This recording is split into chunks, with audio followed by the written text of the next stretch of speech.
Hi everyone, thank you so much for coming back to my channel. Really hope you enjoyed the videos. Please like, subscribe and make sure you turn the notifications on if you really want to know when I put the videos up. But yeah, it'll be really good to keep updated with either my journey or just, watch and find out a bit more about CF. So I'd love it if you just subscribed, and yeah, thanks. So today I wanted to kind of just talk about some things, because I think a lot of people watch this knowing that I have CF and knowing that it affects my lungs, but not knowing what it actually is and why and how it affects me fully. So I was kind of just going to talk about like my life story and how CF has affected me and how it's progressively got worse, and then talk about the changes that I've noticed from Kaftrio the last few weeks. So I'll probably start right from the beginning. So I was diagnosed, that isn't the beginning, it sounds like the beginning but it's not. So there was a reason that I went for a test.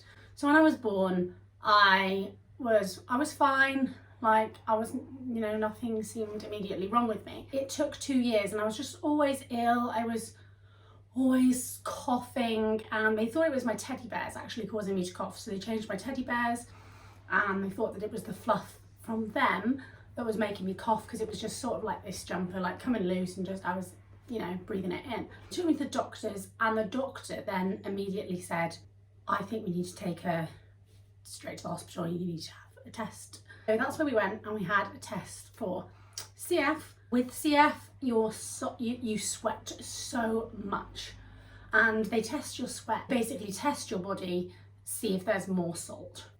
Obviously mine was. They confirmed that I had CF. So that was the 3rd of January or the 4th of January 2001.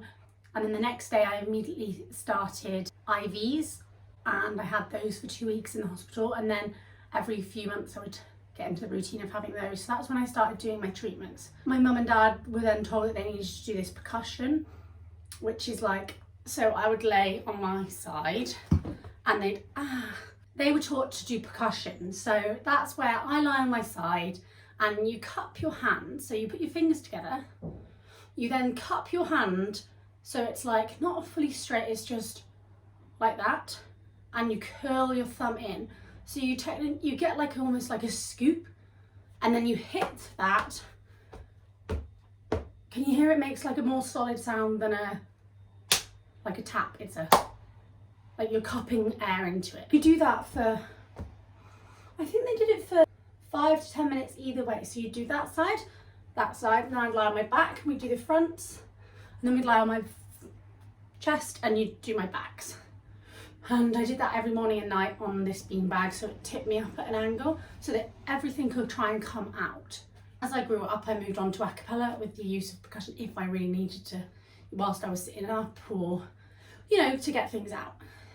I'd say probably very young, I was very independent. I wanted to be in charge of my own treatment. I wanted to make my own decisions regarding medical stuff.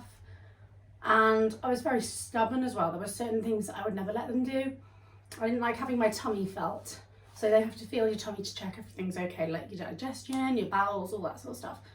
And I wouldn't let them do that because I hated the beds in the hospital, like the little examination beds. I was terrified of them. I was terrified of the gowns. I would never wear those, even when I went into theatre for my operations and my IVs. As I've grown up, part of me always wanted to pick the things that I knew would annoy people the most to not do, because I felt like it gave me some control. And I think that's why I did it, because everybody else is making decisions, or everything's out of my control. Like, I don't even get to make any decisions about my own body. As soon as I was able to be like, I'm not doing that, I chose small things that I knew wouldn't affect me, because I'd be all right still. Things could happen to go around that. But I would pick things that I know would annoy people, or I would never do anything too good because I didn't want to get everybody going, well done. I almost wanted people to be slightly frustrated because then I still had control. I was like, yeah, I'm only going to do this bit. And then it was almost like people were like, why? Just do this bit. And it's like, nope, because I can. Looking back, that's really, really silly, because I never not did anything that was good, you know, that would have benefited me, but I always just made sure that it was tweaked slightly. And I still do that now. I definitely do that now. Anyway, so yeah, as I was growing up, obviously I was at school. A lot of people I've heard found CF difficult at school. I didn't. Like, as soon as I started going to school and nursery, I was in charge of my own crayon, which are my tablets. I was in charge of like my medication. I was in charge of when I needed to go and do certain things. I had a lot of responsibility when I was like in year reception 1, 2, 3, blah, blah, blah.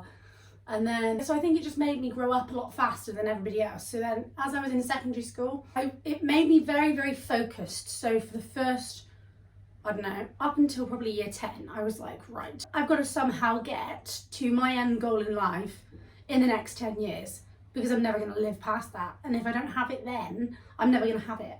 So I just focused everything on getting good grades, getting, you know, doing this, doing that. And then I realised I actually don't want to do that, those sorts of stuff. Why am I wasting my time and putting so much effort into doing something I don't want to do to impress somebody else, like to impress my parents or to impress people around me, and then waste all of my life that I've got doing that so people can be impressed by what I've achieved by the point of when I die. And then I kind of realised that actually I wasn't doing it for me. So I completely flipped then. I was like, you know what? I'm still going to work hard, but I don't care. I don't want to go to university. I don't want to get good grades. I don't want to do things like that. I want to be creative. I want to travel, all of this stuff. And I thought, why am I pushing myself so hard? And realistically, just throwing all this time into something that I didn't enjoy. Then A-levels came. I wasn't fussed. I was just like, so what? Like, I really couldn't care less if I fail, if I pass. I don't want A-levels to progress and do what I want to do. And the stuff that I am doing, I don't need them for. I don't know what age I started seeing my psychologist. I would say probably, I don't know, 9 years old, I started seeing my psychologist. And I saw her every week for probably 5 years. But it was a very long time. It was very consistent. I hated it. I didn't like it because I just can't talk about my feelings at all. But she always told me, like, write it down what you're upset about, what you're annoyed about. And I would, and I think I just got into the habit of doing that. And then I just wrote everything down. When whoever had annoyed me or upset me, or if I was scared of something, I just wrote it all down and I would shut off and I wouldn't talk to anybody. I think I still do that up until 2 years ago. Then when I met Ewan, I still did that. I still wrote everything down. And then 3 years ago when I met Ewan, he sort of slowly started to get me talking to him. And he was like, if I've upset you, tell me. Or what are you scared about? Or what are you, like, are you nervous? It was just very understanding, and he listened a lot more. He wouldn't belittle anything I said. So I then started to tell him so much. And that's when I became a lot more vocal on social media, on Instagram, on, like, I started this channel to try and document a lot more of, like, the behind the scenes CF stuff. It has made a difference. I moan a lot, but it's not moaning. I'm just trying to like get people to understand how I feel. And with that, my confidence grew. Year 10, I realised that, okay, like, this isn't going to get me where I want to get, and I'm not going to be able to do the things I want to do before it's too late. And then I got my first boyfriend, and I was very, like, invested in that. And then a couple of years later, that ended, and I thought it was literally the end of my world. It wasn't what you thought it was. I think it's not until you're actually in love with someone who is amazing that you realise you weren't in love when you thought you were in love. I always knew I wanted to go travelling, but I was so invested in that first relationship because I was so scared that if this ends, I'm going to have to start from scratch with somebody else. That's, you know, 2.5 years of my life that I've just wasted in this. Like, I'm not going to have time to build this relationship and build a family with someone else before I die. Like, that is what went through my mind every time. Oh my God, but if I break up with you, then I'm going to be alone forever because no one's going to want the burden of CF.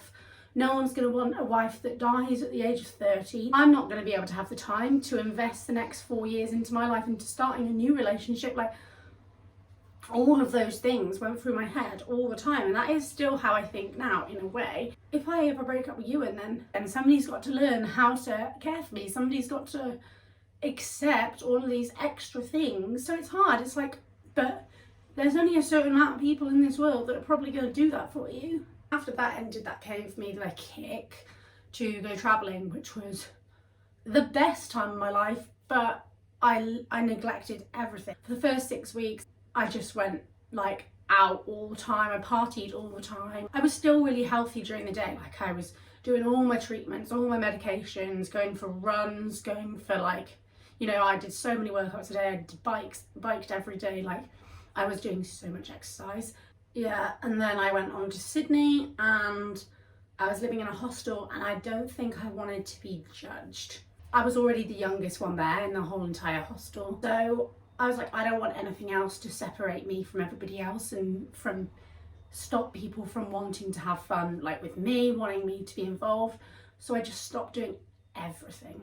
I was working 60 hours a week. I was then going out every single night. I didn't want to miss an opportunity that came my way. That's it. That's all I did. I just drank, worked, and went out again. And it just got too much. Like, I put myself in hospital for just over 2 weeks. I was so poorly. And I came out and I still drank and partied a lot, like more than I should have after being in hospital. Like, you think you'd come out and be like, okay, I need to like settle down now, but I didn't. I went to hospital 2 more times whilst I was over there. That definitely, you know, spiraled out of control. I got back from Australia 8 months later. I threw myself back into the job I was doing before, and I was doing so many hours. I met Ewan when I got back, a year and a bit later. I was at the lowest point I've ever been. I was so poorly. My lung function had like just plummeted. It was at 40%. I was just so ill. I cancelled several trips so I was just so poorly and so low and so miserable. I was just in this dark hole, and I was like, I'm not gonna get better. Sort of, this is the start of the end in a way. And obviously then when you feel like that physically, you're like, it's not very easy to cope within your head, because you're like, I've just got this amazing thing that I've just started. It's going to be taken away from me so soon. We moved to Abu Dhabi, and being by the sea, it did help my chest a lot. However, I was still working maybe 35 hours a week. I just couldn't do it. I was so poorly. I had my port put in, so I had a couple of weeks off then. I had my IVs, and then I had to quit at the end of August, start September, because I just couldn't do it. I couldn't keep up. I needed to sleep all the time, so I actually came back to Shrewsbury and we moved in with my parents. We had the aim of, right, okay, I just need rest and then we'll go travelling in January, and obviously that never happened because I was just like, this isn't getting better, I'm not getting better, and I can't even walk up the stairs to go to the toilet, I can't cook my own dinner, I can't change my bed, I can't even sleep through the night. Like, there were so many things, it was just horrible. I was getting more and more miserable. It was hard for Ewan because Ewan's really sociable, and rightfully so, he was, you know, going and doing things with his friends sort of every weekend, and I need sort of one night a month, and I'd be kaput. The last weekend actually, before sort of coronavirus came in, we went to Wales and watched the rugby, and it was one of the best nights. It was so good. We went out in Cardiff, and that was probably the first thing I'd done since like Christmas, and then it was also the last thing I'd done. Then we shielded, and obviously the first lockdown when we shielded, all of my family shielded, no one went in and out. My dad moved out so he could get us food and shopping. Basically went on the house lockdown from March to August. Got to the point, like, I was okay because I was used to hiding away from the world and not being able to do anything and just having to stay at home all the time. So for me, it wasn't much different. And I was actually enjoying the fact that I wasn't missing out. Everybody was in the same situation as me. I wasn't watching everyone go and have fun knowing that I wouldn't be able to join them, you know. So in a sense, it was like easier for me. I was more prepared for it. There was 4 of us in my family house, and it was very intense. I got to the point where I was so afraid to leave my house that I just couldn't do it. Then I just started having panic attacks. I'd go on a drive to try and get out of the house. This is probably like May. Try and get out of the car and do a few steps, and I would just have an absolute panic attack. I couldn't breathe. I was crying. I couldn't stop. It was just horrendous. I was just terrified. I was full of anxiety to like leave the house. I slowly started to push myself, and then in June, when the announcement came about, Kaftrio, Trikafta, whatever you want to call it, almost like a weight lifted off my shoulders, and I thought, no, off my chest. And I just thought, why am I hiding away from the world? If this is the end, like, you're wasting it all, and it's not gonna, I don't know, it's hard to explain. The day I got given Kaftrio, I was terrified.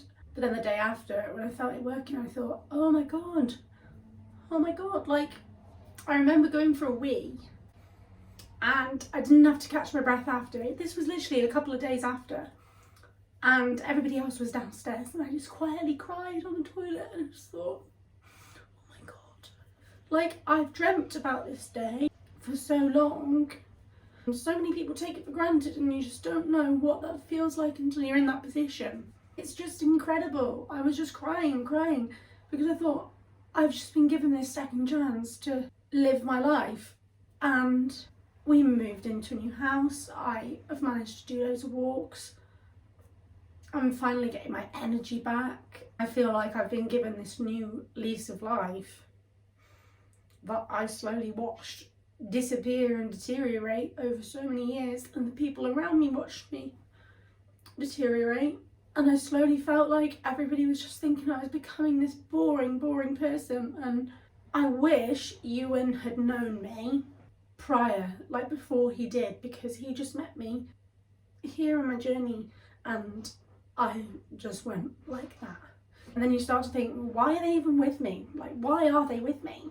Why would you want to be with someone who is dying? You can see that they are dying and you're still with them. Like, and then you just feel guilty for everything. You feel like you're taking their chance of a happy life away from them, which is probably the hardest part about CF, is the guilt.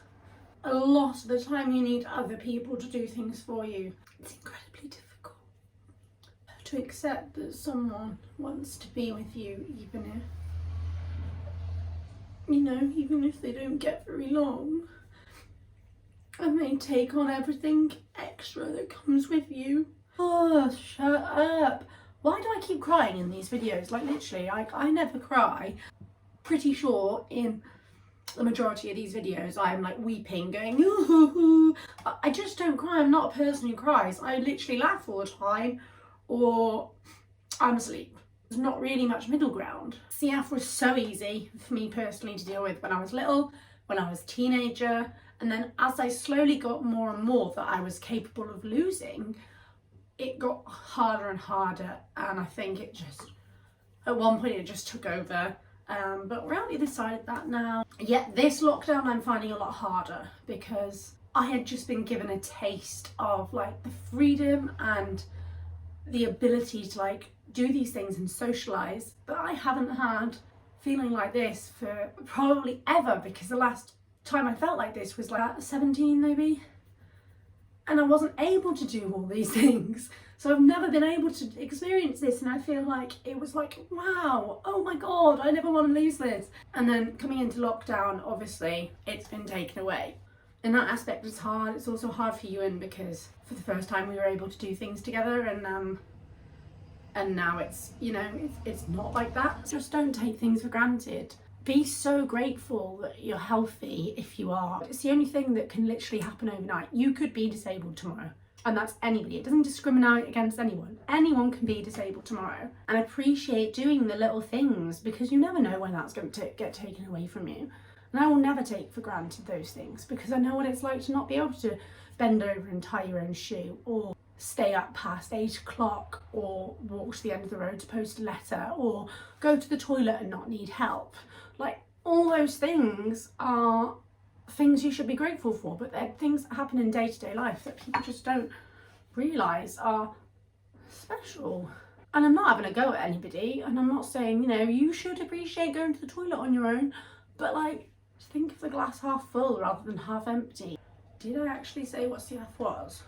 I think I've just gone through that whole entire thing and not said what CF was, so sorry. It blocks your tubes, it blocks your lungs, it blocks your airways, pancreas, your stomach, your intestines and your bowel is affected.